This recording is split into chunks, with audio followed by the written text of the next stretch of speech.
Okay, we're being recorded. Ellie, you are good to go. Sharon. All right. Well, welcome to the Washington District 9 Scorekeeper training. I want to first thank Ellie, who is our PR person, for putting these wonderful slides together. My name is Sharon Curry, and I'm your head scorekeeper for District 9. I'm also the head scorekeeper for the Junior Softball World Series that we have in Kirkland. At this point, and our assistants today are going to be our Redmond West scorekeeper, Carolyn and John Ring. Our contacts are there on the screen. If you need to get in touch with us, please do let us know. Email us anytime, and we'll be happy to help you. All right, Ellie, take it away. Okay. I'm Ellie O'Rourke, as Sharon mentioned, with District 9, formerly with Redmond West. So I've been scorekeeping for a few years now. And really what we wanted to show you were some things before we jump into the game changer training aspect. Some of the things that you should be prepared and know before jumping into the official training. So before you ever even get into scoring, it's really important that you work with your league head scorekeeper or your board to understand what your local rules are or your interlock rules. In the case of interlock, for those of you who aren't as familiar, we have been moving over the last couple of years for a lot of leagues. I know Redmond West, Redmond North, some of the Kirkland, one of the Kirkland leagues. We've been doing interlock games where we play against each other. And those rules are very important to know, which are established by the board each year before you actually start. So make sure that you go through those rules and you understand what they are. As far as Game Changer goes, and John will get into that later, we're keeping the training here very basic, but we have provided some really great links for you as you want to drill in. I know we're giving you a lot of information here, so please feel free to use those links and those resources later to get more information and dig deeper into Game Changer to understand all the details. But you should be able to walk out of this training with at least a basic knowledge of how to use the app, which is an awesome app. Okay, the scorekeeper's roles. I'll run through some roles and responsibility for the scorekeeper. The scorekeeper, you are the official person responsible for scoring the game. In most District 9 leagues, we have moved to Game Changer, but there might be a few that are paper. It doesn't matter either way, but nonetheless, you will be that official person keeping record of the game. In the case of baseball, you are also responsible for tracking pitch count and what we call first pitch, last batter, or Game Changer says last batter, first pitch. And this is important, pitch counts, because in the case of baseball, we track it because we need to keep our pitchers' arms safe. And we have, you will see later, and they make it very easy with the guidelines, but we just want to make sure we protect our players for their safety, and we want to make sure they're not pitching too much for their age. Basically, at the end of each game, a manager should be able to look at your, Game Changer report, look into the app, or look onto your score sheet and understand and get a clear picture of what the game was and what happened with the plays. And you are ultimately the one who has the final say on any errors. Please don't worry about errors for AAA, but as you get closer to majors, there might be some errors that you need to record, and at the end of the day, that is your call as the scorekeeper. Anyone else, anything to chime in? We good here? All right. Some quick do's and don'ts. First one, very important. Please make sure you give yourself enough time. I know 30 minutes seems like a lot. You just drop the kid off, but you want to make sure that you give yourself enough time, especially if you're new, but even if you've been established, it does take some time to get the lineups from the managers. Sometimes they're not filled out accurately. You might have to go back to them. Just give yourself enough time that you've got what you need to have it all entered and ready to go when the game starts. Again, just remind yourself that you are a volunteer here. You're doing the best you can. We want to make sure you're having fun doing this, and this is not a stressful situation. We're all here to, help our kids out and have a good time. And I personally, I've been doing this for years, and I've got to tell you, every time I walk away, I learn something new. So please just keep that in mind as you're doing this. um, my other point about having, being careful about having other scorekeepers in your area. If you are a league that has a booth, it's great because you're out of other people distracting you. If you don't have that option and you're sitting in the stands, you know, sometimes I bring a chair, it's not necessary, but please make sure you kind of stay out of a little rule of thumb.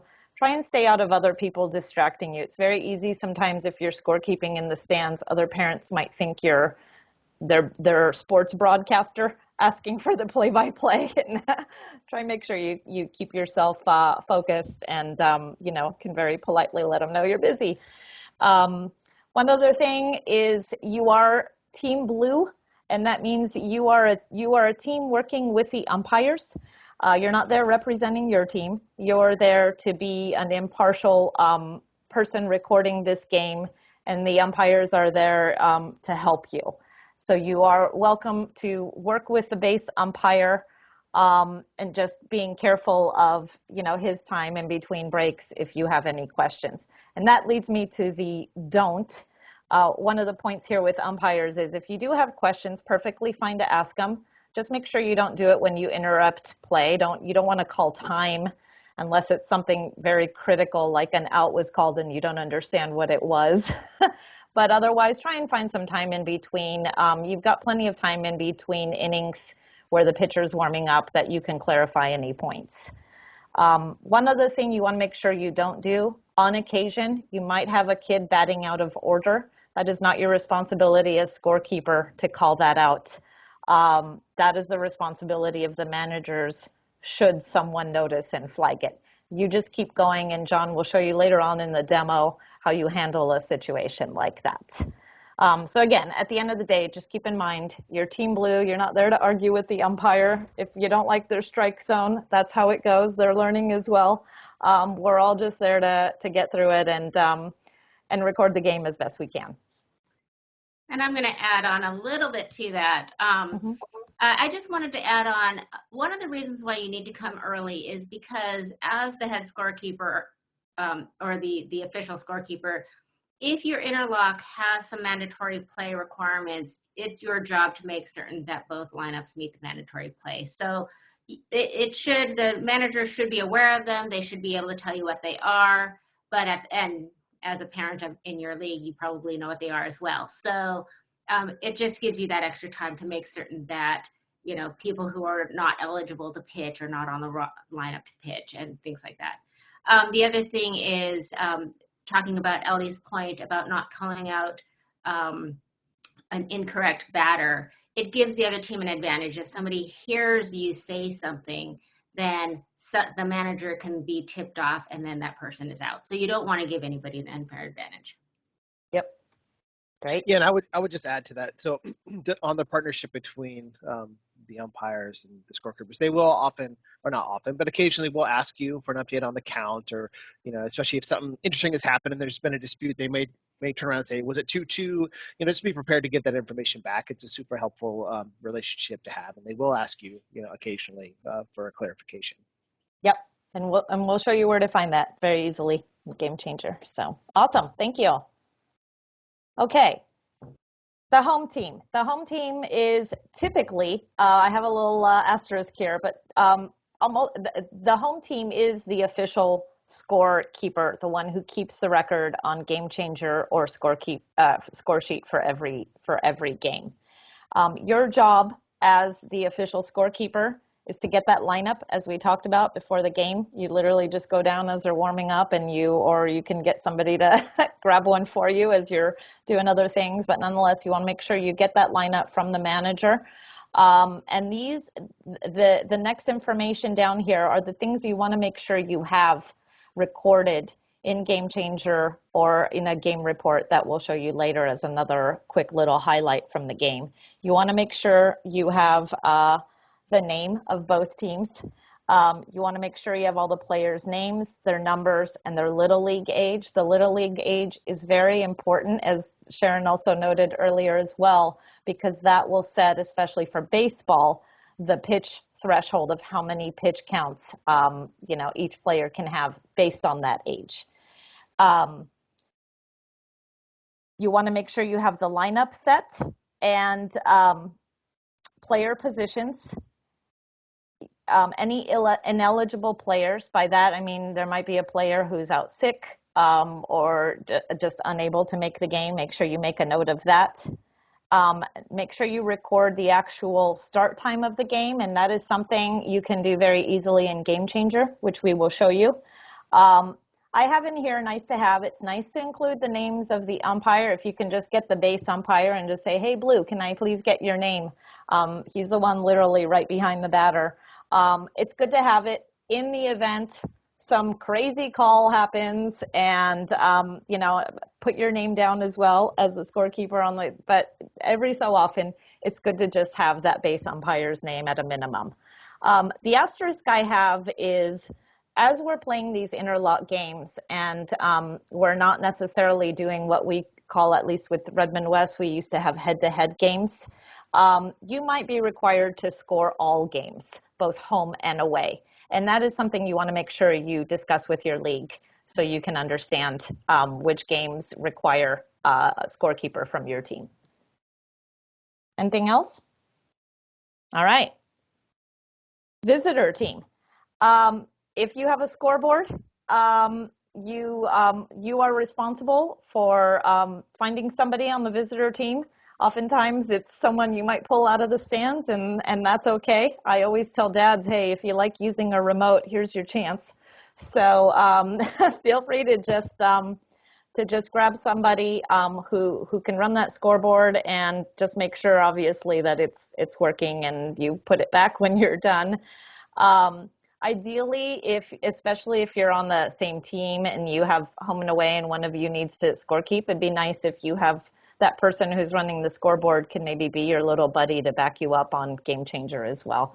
So that's often handy. You can ask them like, hey, can you hang out with me here, either in the stands or up in the booth?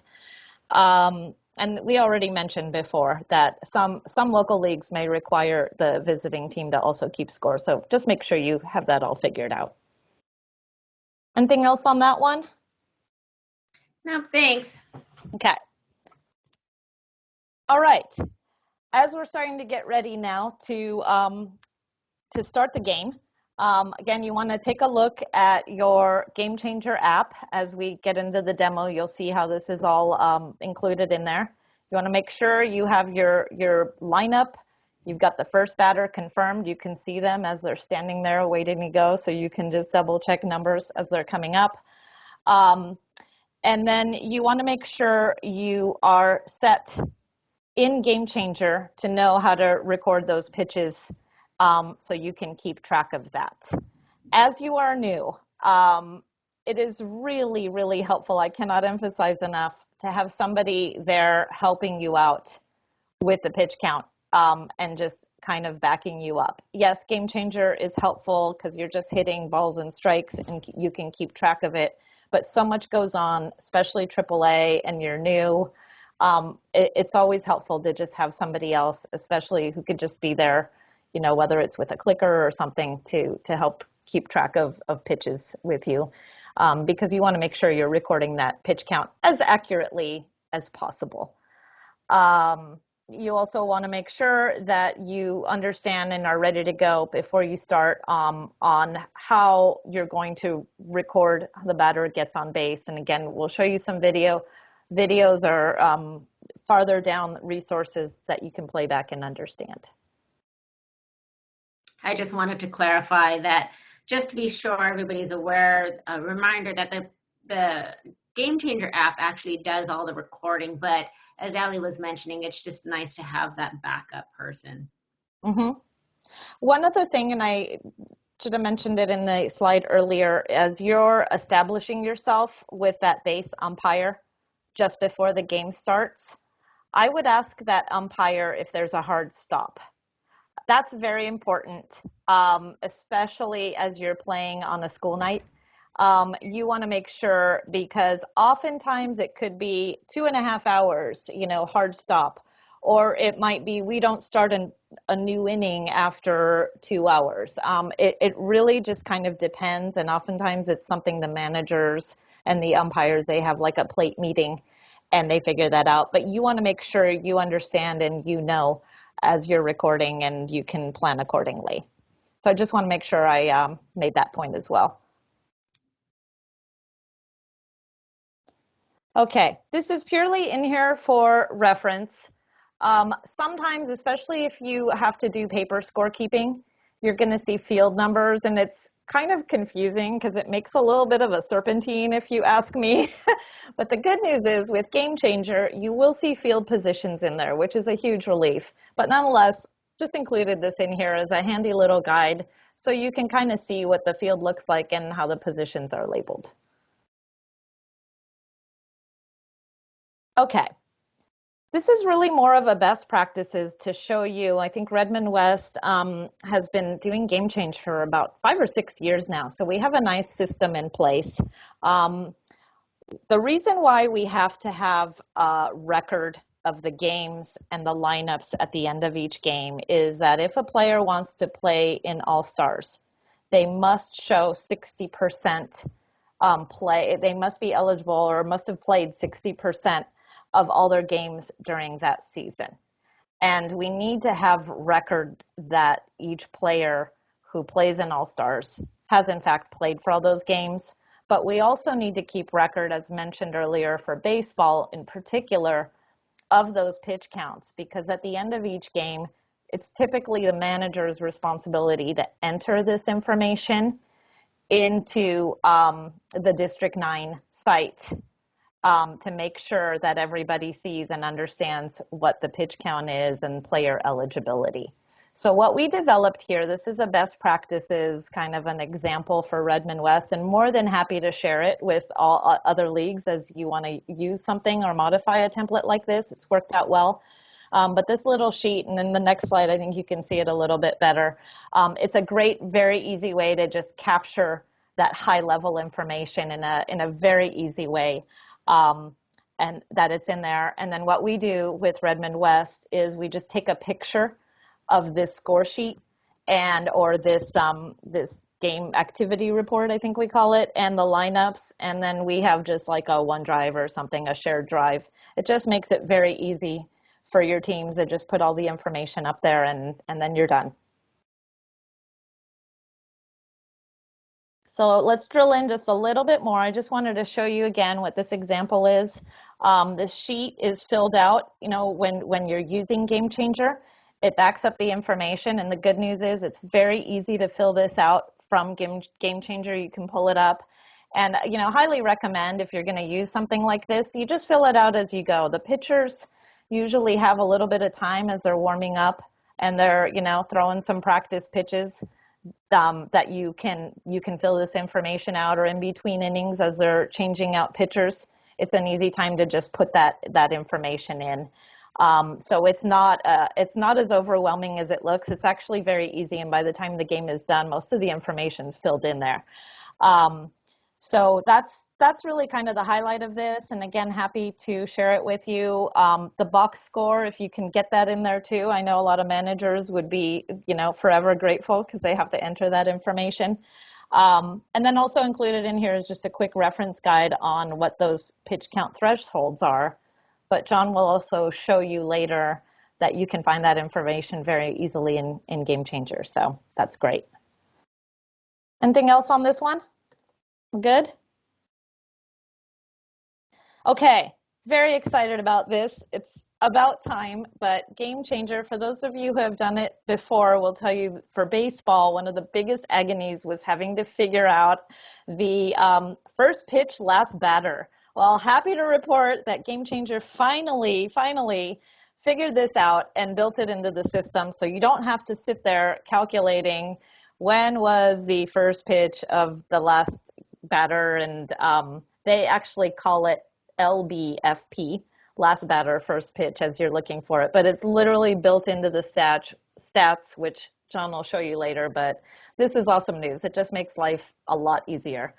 So No more, tracking down coaches and having to get pitch counts and all of that. The coaches and everyone can see it right in there. So this is really exciting news.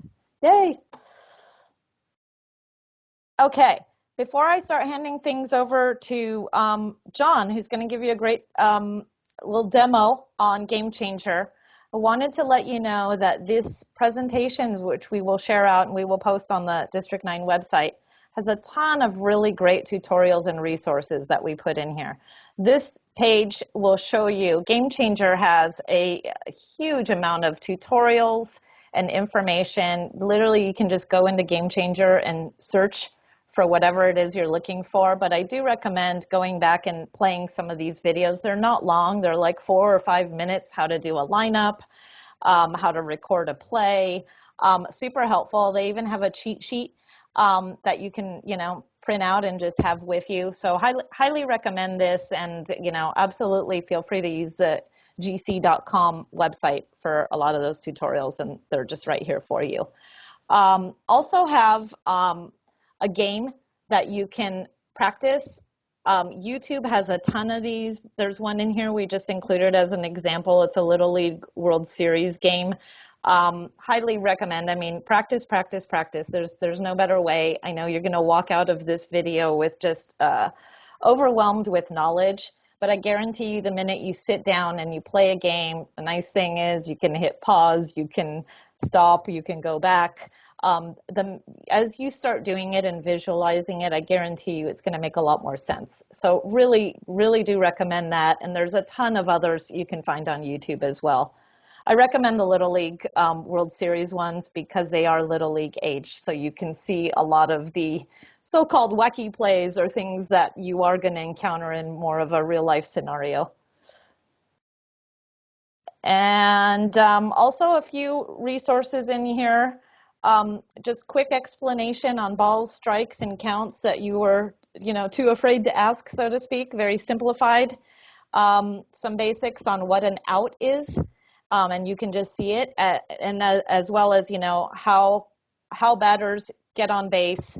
What does a hit? What does a walk look like? Very easy explanation here, and that's pretty much it that we have as far as resources. John, I'm going to hand it over to you now. Actually, before we hand it over to John, I wanted to just say, I meant to say this at the beginning. If you are looking for a paper video or a paper training, we're not going to do that in this video. We've decided as a team that it would be better to let you guys all get started with Game Changer, get a few games under your belt, and then after you've had that and been able to really understand kind of and watch the plays and narrate the plays in your mind, then we will introduce a paper training video later on in the season, maybe before you get into your mid-season tournaments. Yep. Most likely before you get into your mid-season tournaments. Yeah, thanks, Sharon. Thanks. Yeah, just a great reminder there as well that paper scoring is required for the All-Star tournaments. So putting it a little bit later in the season puts that training kind of more just in time, which is great, right? Because you want to use your training as soon as you get it. But thanks, Ellie. Thanks for that walkthrough. I'm going to go ahead and take over the share here.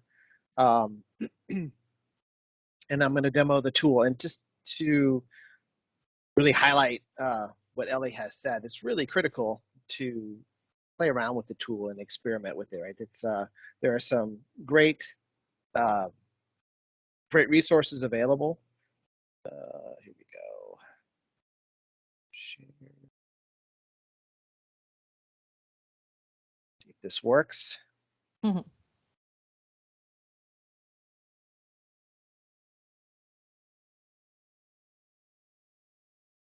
What I'm going to demo here is the actual app itself, the Game Changer app. Walk through. Yay! Yeah, it's great when the technology works. So this what I'm going to demonstrate here is the practice feature built into the tool itself, and so it's a great way for you to go in and just play with all the various scenarios that are available.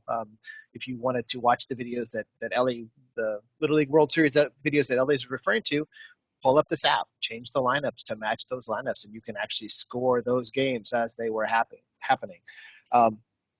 So when the app comes up in this training, it's already pre-populated. It's got lineups in here and it's got positions. This is not what you'll see when you'll first set it up. So I'm going to step back from what this looks like and show you how to enter your lineups and get these out here and ready to go. So if I click on the little icon, my team that's down on the bottom, shows that there's a pre-populated roster with positions assigned. So I'm going to hit this clear lineup button just so I can show you how you can do this when it's time for you to enter a game. So I'm going to go to. Hey, John, are you going to show how to start a game or create a new game?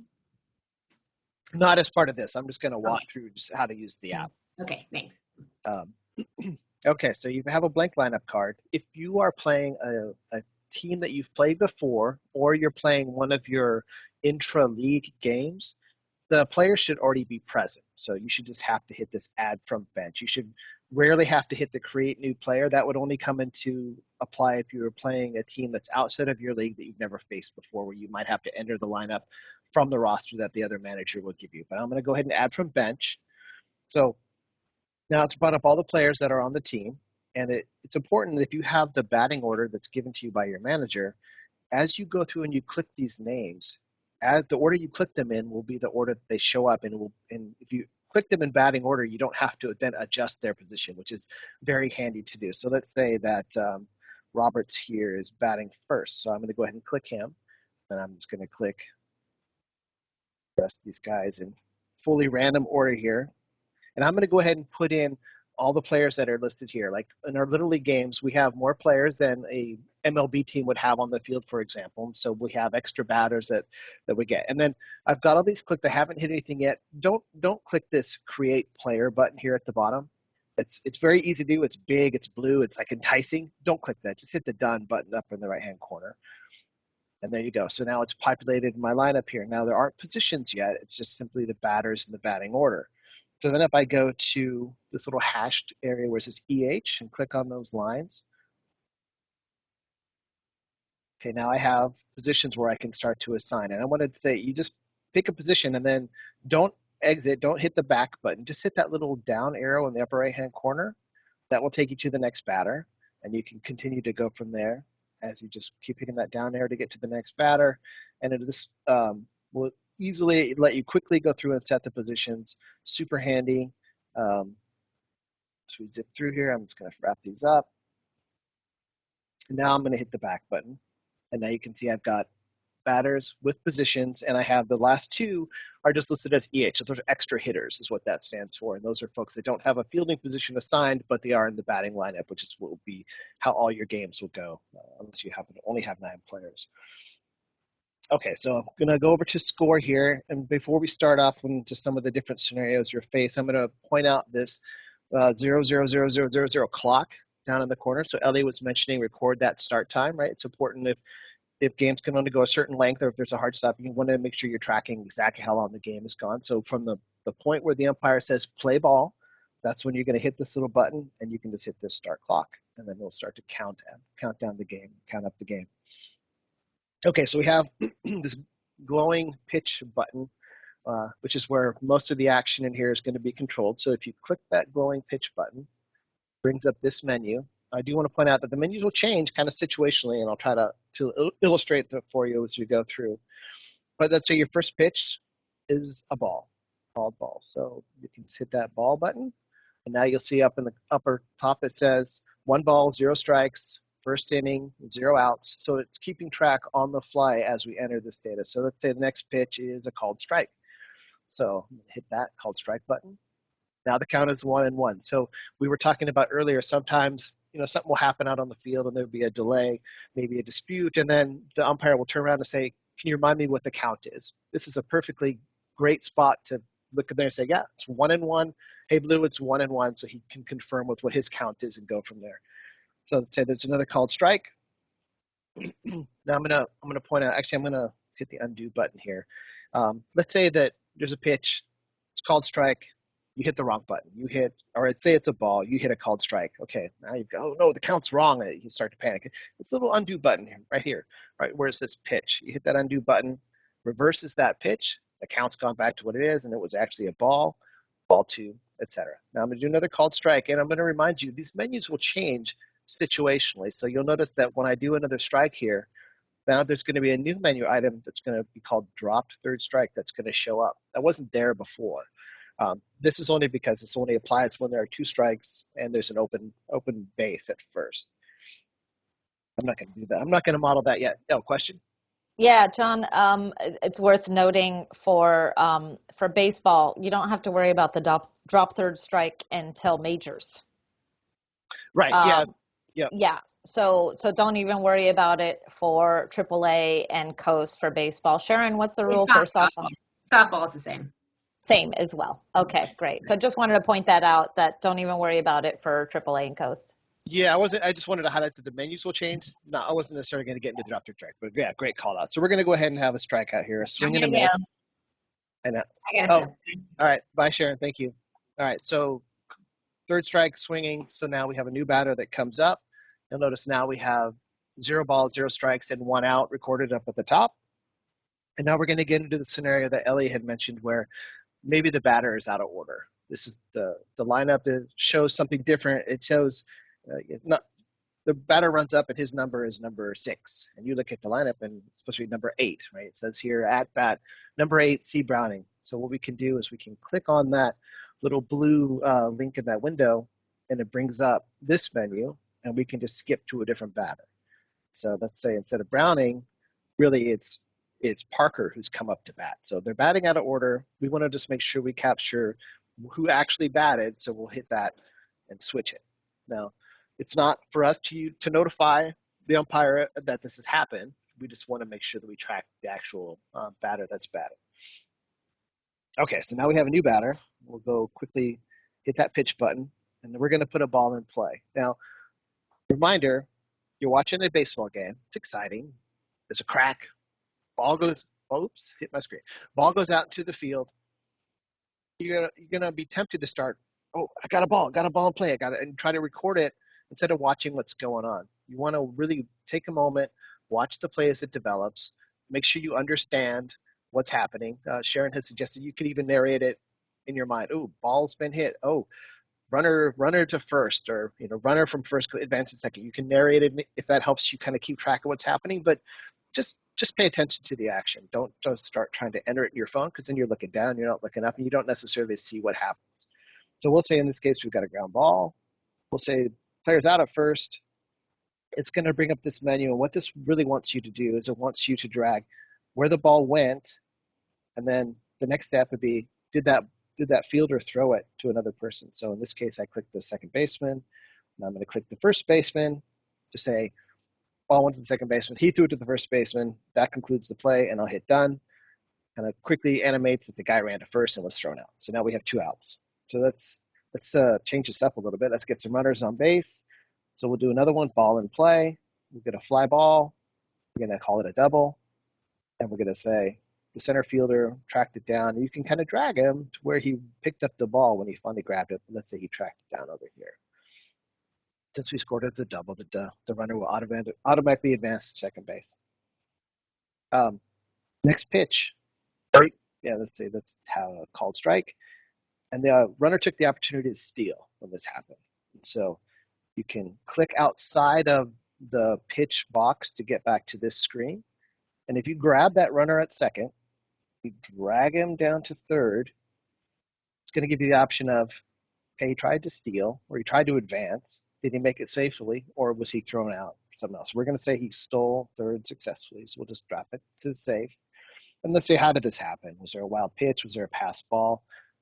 It's going to be a wild pitch or a pass ball almost all the time, especially in the earlier leagues. That's just, you get those, and the runners advance when those things happen. So we'll just say it was a pass ball, and now he's safely at third.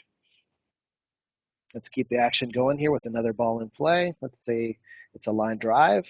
It's a triple. Say this guy ran it down over here.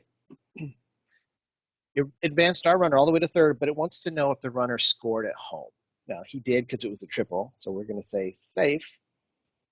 Now we have, excuse me, now you'll notice that the Lions have a run over in their menu over there at the top. I'm going to pause here for a second because I want to jump over to the stats. We've talked a lot about pitch counts. Ellie has kind of gone over and over again about the importance of tracking pitch counts and maintaining the health of our young pitchers' arms, right? It's something we pay a lot of attention to and we care a lot about. So I'm going to show you a couple different ways to pull up stats easily. One, if I just click on the pitchers over 34, Houghton, if I click on him in that upper box, it brings up this menu, and I can easily say view pitch counts. And what this shows is actually the pitch counts for all the pitchers that have pitched in the games so far. In this case, it's only Houghton who's pitched, but it does show how many pitches he's thrown, has some information about strikes. Don't care so much about that for what we're trying to show here, but I want to point out that it has this pitch smart guidelines here as well. So if you click that, this shows the guidelines that we follow in Little League to say how many pitches can a kid pitch in a certain period of time based on age. And again, it's all intended to ensure that our youngsters aren't having to go get Tommy John surgery when they're 12 and 13. Right? We want to make sure that they have long and healthy baseball careers. So the best way we can do that is by protecting their arms at an early age. So that's just a quick and easy way to access this information. John, if you don't mind, I'm going to just, especially just for those new, as this information, it's like, why do I need to know this, all that? I just want to say most managers should be all over this. And it should not be your job to enforce this. But there are those rare occasions, and I would typically flag it with the umpire. Yep. If it's coming dangerously close, or the coach. You will get coaches coming up to you on occasion, or you might even get a coach coming up to you and saying, I'm going to run Johnny just to 35 pitches. So they should be on top of it, but nonetheless, it's just good for you to be aware because this is something they take very seriously for the player safety. Yes, and I have had one pitcher go to the 85 count in the 11 to 12 bracket, and had to be forced to be subbed at that point because he had reached that maximum threshold. Okay, so that's a way to get the current pitch counts. Now, we've talked about first pitch, last batter, and what does that look like. So if you click on the stats button in the lower right, it brings up batting, pitching, fielding. Specifically here, we're concerned about pitching. So if you hit that center column, it'll show the pitching stats. And again, if we look at Houghton here, we can see that he's faced 4 batters. He's only thrown 9 pitches. He's doing really well. But that's his total pitch count is 9. If you hit the advanced menu in the middle next to standard, it'll bring up this menu. And if we scroll to the right, it shows his last batter first pitch. So he's thrown 9 pitches, but his last batter first pitch count is 8, meaning that's the pitch count of record that we want to record for this batter. And really the intent of this rule is we don't want to put our pitchers in the position of having to be pulled mid-batter because they've hit their threshold. We certainly want to protect them, but it's disheartening to a kid to have to go out there and start to throw 2 or 3 pitches and then just have to pull them out for a count. So we count his last pitch of the first pitch of his last batter as the official pitch count that we'll record on the sheets. So this is a great place to pull this data from. You know, it used to be we had to be very careful and had to maintain separate sheets so we could keep track of this information. It's nice that Game Changer has added this, and it makes it a very convenient place to find it. Definitely strongly encourage, experiment with this app, learn where this data is so you can pull it. It makes your job much easier when it comes time to actually score the games because this is just one less thing you have to worry about because you know you can pull it out of the tool. Any elaborations there, Ellie or Carolyn? Does that make sense? Yeah, no, it was great. I just want to add that typically you won't see coaches and managers worrying about the last batter, first pitch, as we're calling it, and until the season progresses and they become a little bit more competitive, starting to get into for those who have like little tournaments. So yeah, it's good. They do have to record it all season long into Sports Engine. But you're really not going to see coaches using players that way until the season progresses, I think. So it gives you some time to get comfortable with it. For sure. Yeah, it does drive data. Oh, go ahead, Carolyn. Well, I was just going to say, I would also add that in a game, when a manager comes up to you, just give the pitch count. You don't need to give first pitch, last batter. You're just giving the actual current pitch count for that pitcher. Yep. And that Agreed. will happen. Managers do want to know. They try to track in the dugouts with the pitch counting, but sometimes they're off, and they do want to know what the pitch count is. And that's something for you to provide as the scorekeeper. Yeah, and to Ellie's point, this I think probably more relevant later on, but the managers will try to manage their players' pitch counts, and it does drive the numbers of days of rest that they have to have as a rule. So if they go over a certain threshold, that says they have to have 3 days of rest versus 2 versus 1, et cetera. So they do care about that progressively more as we move throughout the season. All right, so I'm going to And jump there's back some to interesting ones for pitch counts if you're a catcher as well, if you're catching in the game and pitching too. Those are things that also come into play then. Yes, absolutely. Those are great things to discuss with your head scorekeeper for your league, because there are rules about how many, if you can pitch, if you catch a certain number of innings. I forget exactly what it is, but there are specific rules around that. All right, so let me run through a couple more scenarios here. So we're going to do some more. We're going to go ahead and end this inning. So we're going to strike this guy out. Brings up this menu because there's now 3 outs, and it just is asking you to accept and switch. It says, okay, I recognize there's 3 outs. So you want to burst the positions and put them out in the field. Now I'm going to remind you that you'll have rosters, hopefully with positions and new players out in the field. Oftentimes the managers will sub and change those things around. So it'd be incumbent on you to do the best that you can to determine, okay, is it really Reynolds out in left field, or have they made a substitution and moved something around? If sometimes we don't get great information from the other team, and so a little bit more of an exercise on trying to align numbers to positions.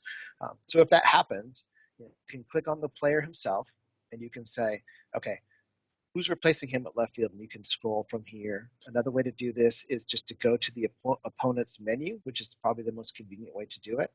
And it brings that up, that lineup that we talked about when we were first entering the players. And you can go and do the same exercise we did before. Click on the player, assign him a new position, and we know that the next player, Smith, maybe he's playing center field now, so we'll move him there, and so on and so forth. So you can go through and kind of dynamically assign where the positions are. You can go back out, and if you can see, okay, I don't have a catcher. I know that Hernandez is supposed to be my catcher, and I can just assign him that way. These are things that you'll need to do in between innings when things change, or on the fly if they make a swap at a position. Normally a pitcher will come in, and maybe the new pitcher was playing shortstop, and you need to catch that on the fly. I'm going to show you how to change pitcher as well after I run through a couple more. So let's say he has a couple balls in play. He gives up a single. This guy fielded it. More ball in play. Say there was a bunt. There was a single.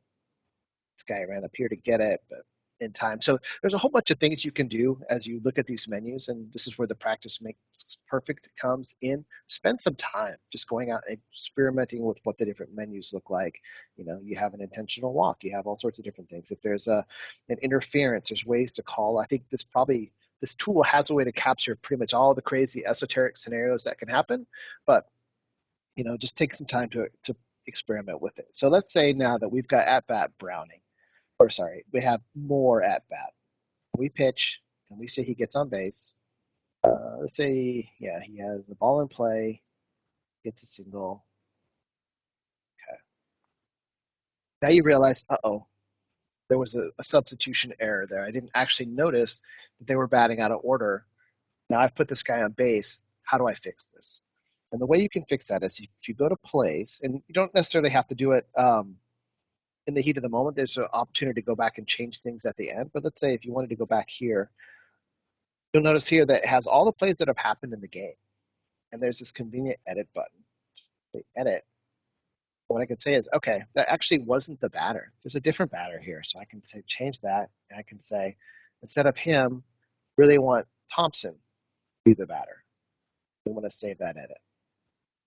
And that way it lets you fix things on the fly. This is a little bit more of an advanced fix versus just say the undo button, which, again, if you have a called strike and you realize 2 strikes and then they say, oh no, one of those was the ball and I missed it. This undo button super handy. So I just hit that undo button and I can switch it from a strike to a ball. Okay, how many guys? I got some guys on base. Yeah, go ahead. I have something as you get into that kind of interrelated, just a good rule of thumb, and I would say this at any level of scorekeeping. I'm always running into stuff. Make sure you have a piece of paper with you, and I even kind of group it out by your innings, whether it's 6 or whatever, and so you can make these quick notes as needed, because you won't always have time, to John's point, what John was showing, to go in and make an edit in the middle of a game. But if you have a piece of paper and this happened in the third inning, and you can just write down the player's number or whatever it is, but just make sure you have something that you can jot it down. It's going to really help you out later on. Yeah, absolutely. And a reminder, these stats aren't going to ESPN for publication. This is for our records only, and really you want to capture the major items, the outs, the hits. The esoteric stuff isn't as important. We'll talk about errors a little bit. Again, not hugely critical. If there's an error, if third baseman drops it or makes a poor throw to first, you can score that as a hit. It's okay. No one cares at the end of the day, right? We're just trying to capture the big items that happen. So I'm going to go ahead and give a home run here because I want to show something that will happen periodically with our run limits. And so, we have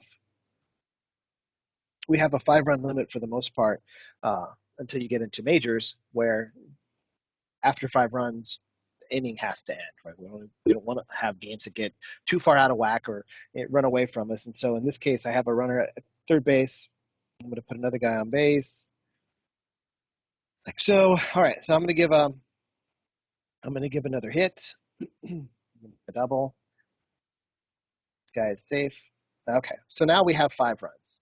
Inning is officially over now for scoring, but the game changer doesn't know that. It thinks, okay, well, shoot, you have no outs. This shouldn't end. So the way to end this inning is to go up to the menu button in the upper left, click that, and there's just an option to say end half inning. And this is a straight up opportunity to switch it, and it's just going to do the same accept and switch request.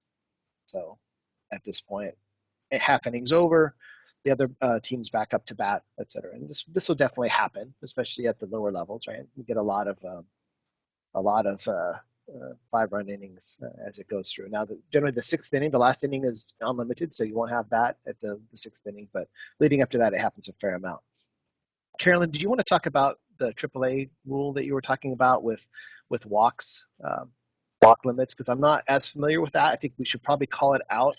I'm not quite sure how to handle that or how that was handled with scorekeepers from AAA. So can you elaborate on that a little bit?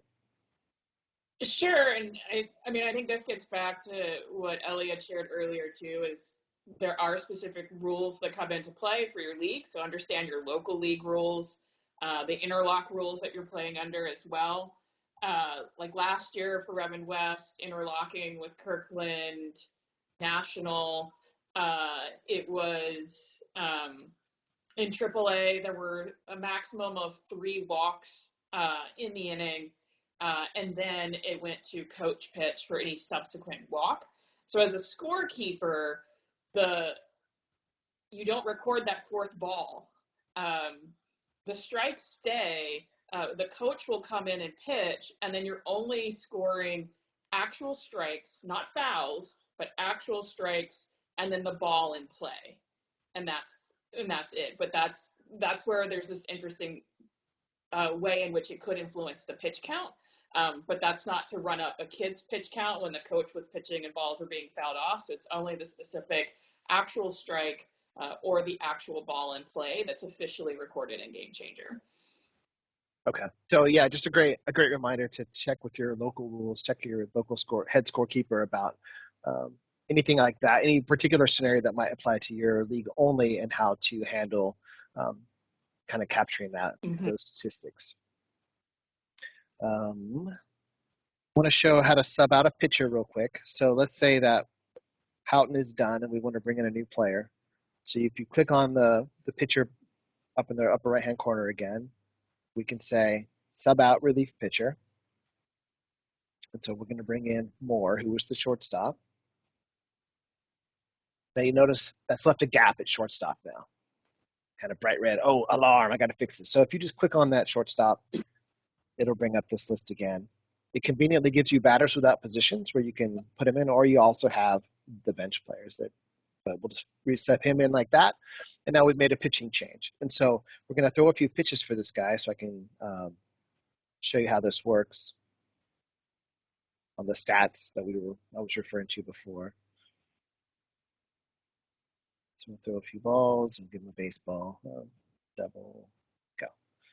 So now if we click on the pitcher's name again, we go to those view pitch counts. You can now see it's showing pitching counts for the Lions and for the Tigers. Shows who the current pitcher is. So again, it's kind of an easy way, a quick way to get pitch count. So if the coach comes out and asks for a pitch count, it's a very convenient way to quickly grab it and say 14. He's at 14 pitches, so that they have that. They do care about that, as we noted progressively later in the season. What else can I show? I feel like I've showed a lot of the major topics. Anything else, Ellie or Carolyn, that I should highlight? Yeah, no, this was awesome. Thank you so much. One little thing, because it's even me, sometimes I'm, gotta dust off the scorekeeping skills at the very beginning. Good little alert is when you go through your entire batting lineup and you go back to the top, you will get a little alert that says, what does it say, John? Start at the top of the lineup. Top. Yeah, I don't know why it does it.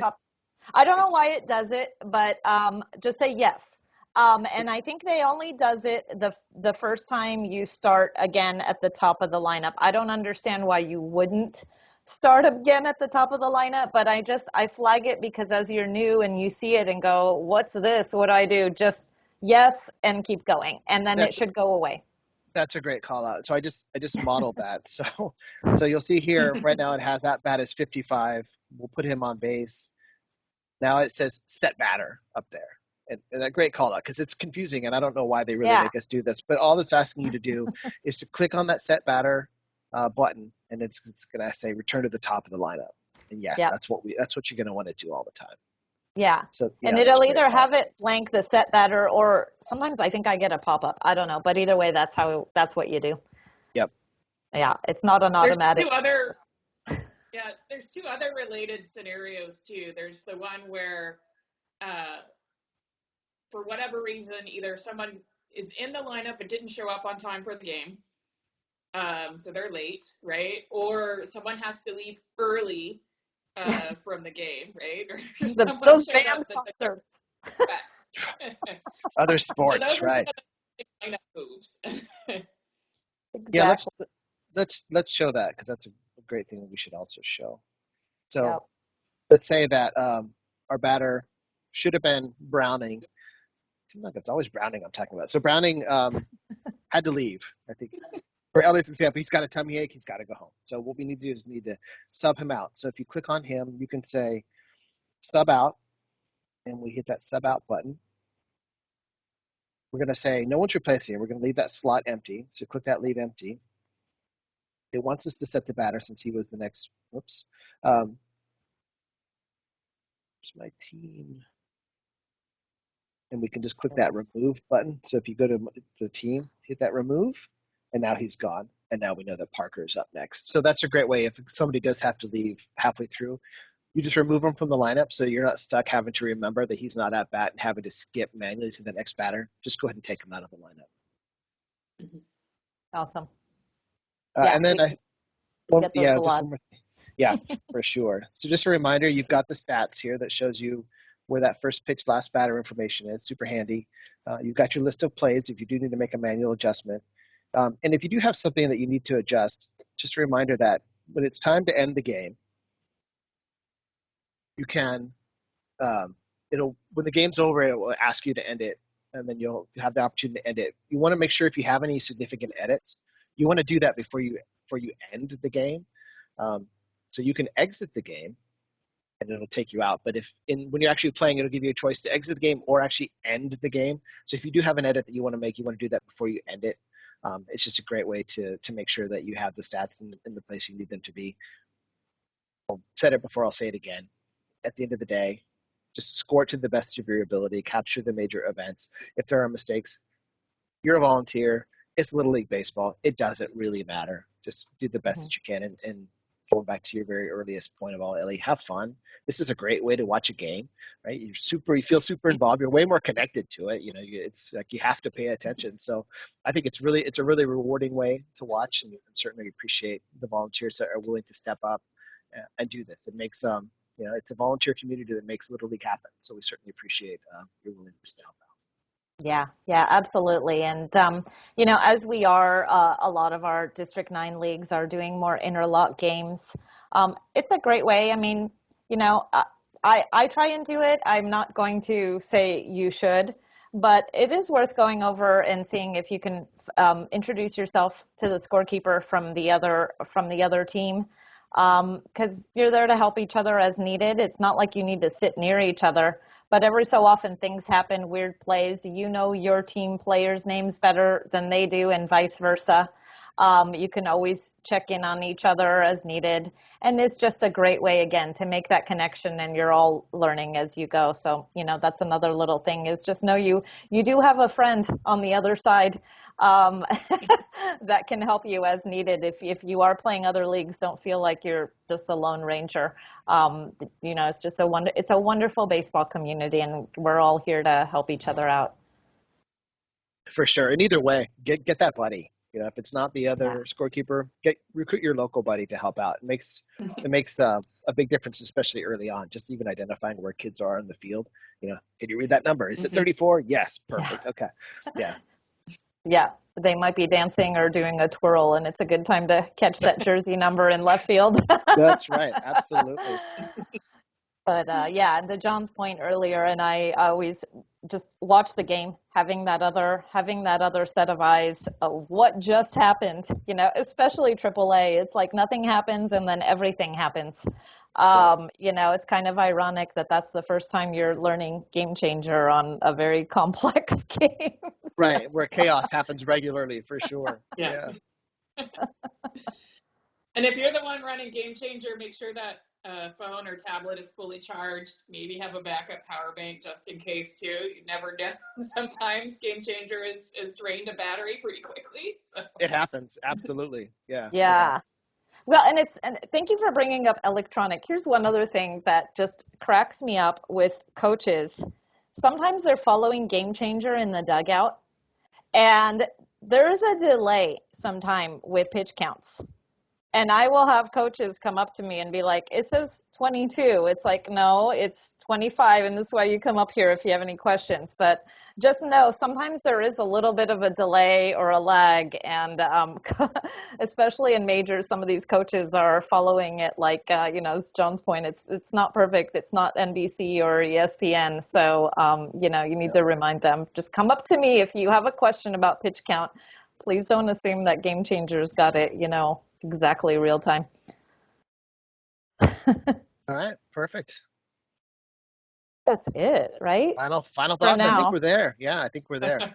Yeah, again, just please take a look. We will post both the video on the District 9 website, and we will share it out with other leagues, and then the slides as well. Just again, highly encourage practice.